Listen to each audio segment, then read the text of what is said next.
Capítulo 32. Dai ouvidos, ó céus, e fale eu, e ouça a terra as declarações da minha boca. Meu ensinamento gotejará como a chuva, minha declaração pingará como o orvalho, como chuva suave sobre a relva, e como chuvas copiosas sobre a vegetação. Pois declararei o nome de Jeová. Atribuí deveras grandeza ao nosso Deus.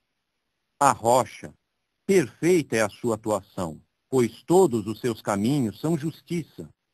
Deus de fidelidade e sem injustiça, justo e reto é ele.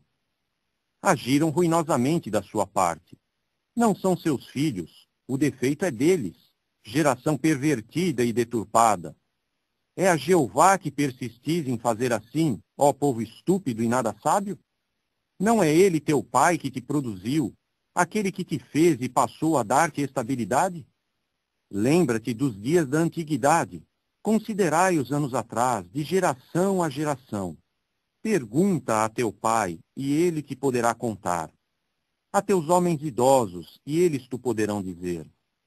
Quando o Altíssimo deu às nações uma herança, quando separou uns dos outros os filhos de Adão, passou a fixar o termo dos povos com respeito ao número dos filhos de Israel. Pois o quinhão de Jeová é seu povo. Jacó é o lote que ele herda. Veio a achá-lo numa terra erma e num deserto vago, uivante. Começou a cercá-lo, a tomar conta dele, para resguardá-lo como a menina de seu olho. Assim como a águia remexe seu ninho, paira sobre os seus filhotes, estende as suas asas, toma-os, carrega-os nas suas plumas. Somente Jeová o guiava, e não havia Deus estrangeiro com ele. Fazia-o cavalgar sobre os altos da terra, de modo que comia os produtos do campo. E fazia-o sugar mel de um rochedo, e azeite de uma rocha de pederneira. Manteiga da manada e leite do rebanho, junto com a gordura de carneiros, e cordeiros, a raça de Bazã, e cabritos, junto com a gordura de rins do trigo. E bebias o sangue da uva como vinho. Quando Jesurum começou a engordar, então deu coice. Engordaste, engrossaste, ficaste empanturrado, de modo que abandonou a Deus, que o fez, e desprezou a rocha da sua salvação. Com deuses estranhos começaram a provocá-lo ao ciúme. Ofendiam-no com coisas detestáveis. Foram oferecer sacrifícios a demônios, não a Deus, a deuses que não conheciam, novos, que entraram recentemente, com os quais os vossos antepassados não estavam familiarizados. Passaste a esquecer-te da rocha que te gerou, e começaste a excluir Deus da memória, aquele que te produziu com dores de parto. Quando Jeová o viu, então veio a desrespeitá-los, pelo vexame causado por seus filhos e suas filhas. Portanto, ele disse, esconda eu deles a minha face, veja eu qual será seu fim posterior. Pois são uma geração de perversidade, filhos em que não há fidelidade. Eles, da sua parte, me provocaram ao ciúme com aquilo que não é Deus. Vexaram-me com os seus ídolos vãos. E eu, da minha parte, os provocarei ao ciúme com aquilo que não é povo. Ofendê-los-ei com uma nação estúpida. Pois, na minha ira, acendeu-se um fogo, e ele arderá até o Seol, o lugar mais baixo, e consumirá a terra e a sua produção, e incendiará os alicerces dos montes. Aumentarei calamidade sobre eles, gastarei neles as minhas flechas. Ficarão exaustos de fome e consumidos pela febre ardente e pela destruição amarga. E enviarei sobre eles os dentes de animais, com peçonha de répteis do pó. Portas afora a espada os privará, e portas adentro o horror, tanto do jovem como da virgem, da criança de peito junto com o homem grisalho. Eu devia ter dito, dispersá-los-ei, vou fazer cessar a menção deles entre os mortais.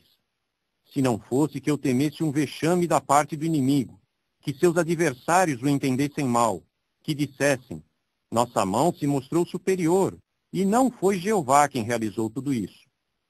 Porque são uma nação em que perece o conselho, e entre eles não há entendimento. Se tão somente fossem sábios, então ponderariam isso, considerariam seu fim posterior. Como poderia um perseguir 1000 e 2 pôr 10.000 em fuga? Não sem que sua rocha os tivesse vendido e Jeová os tivesse entregado. Pois a rocha deles não é como a nossa rocha, mesmo sendo os nossos inimigos os que decidem. Pois a sua videira é da videira de Sodoma e dos socalcos de Gomorra. Suas uvas são uvas venenosas, seus cachos são amargos. Seu vinho é a peçonha de cobras grandes e o veneno cruel de najas. Não está guardado comigo, com um selo aposto no meu depósito? Minha é a vingança e a retribuição. No tempo designado cambaleará seu pé, porque está perto o dia do seu desastre, e se apressam os eventos que os aguardam.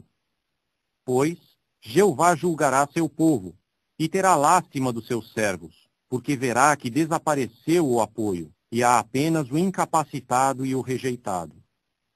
E certamente dirá: onde estão os seus deuses, a rocha em que procuraram refugiar-se, que comiam a gordura dos seus sacrifícios, bebendo o vinho das suas ofertas de bebida? Levantem-se e vos ajudem. Tornem-se para vós esconderijo. Vede agora que eu é que o sou, e não há outros deuses comigo. Eu entrego a morte e eu vivifico. Feri seriamente, e eu vou curar. E não há quem arrebata da minha mão. Levanto minha mão para o céu em juramento, e digo deveras, assim como vivo por tempo indefinido. Se eu deveras afiar minha espada lampejante, e minha mão se apoderar do julgamento, pagarei de volta a vingança aos meus adversários, e retribuirei aos que me odeiam intensamente. Embriagarei as minhas flechas com sangue, ao passo que minha espada comerá carne, com o sangue dos que foram mortos e dos cativos, com o das cabeças dos líderes do inimigo. Alegrai-vos, ó nações, com o seu povo, pois vingará o sangue dos seus servos, e pagará de volta vingança aos seus adversários, e fará deveras expiação pelo solo do seu povo. Assim, Moisés veio e falou todas as palavras deste cântico aos ouvidos do povo, ele e Oséias, filho de Num. Depois de Moisés ter acabado de falar todas estas palavras a todo o Israel, prosseguiu, dizendo-lhes: aplicai vossos corações a todas as palavras que hoje vos falo como advertência, para que ordeneis aos vossos filhos que cuidem em cumprir todas as palavras desta lei. Pois não é para vós uma palavra sem valor, mas significa a vossa vida, e por meio desta palavra podeis prolongar os vossos dias no solo ao qual estáis passando o Jordão, para tomar posse dele. E Jeová passou a falar a Moisés naquele mesmo dia, dizendo: sobe a este monte de Abarim, o monte Nebo, que está na terra de Moabe, defrontando com Jericó, e vê a terra de Canaã, que dou como propriedade aos filhos de Israel. Morre então lá no monte ao qual sobes, e seja juntado ao teu povo, assim como Arão, teu irmão, morreu no monte Or, e foi ajuntado ao seu povo, por ter desfaltado ao dever para comigo no meio dos filhos de Israel, junto às águas de Meribá, de Cádiz, no ermo de Zim, por não me ter santificado no meio dos filhos de Israel. Pois verás a terra à distância, mas não entrarás lá na terra que dou aos filhos de Israel.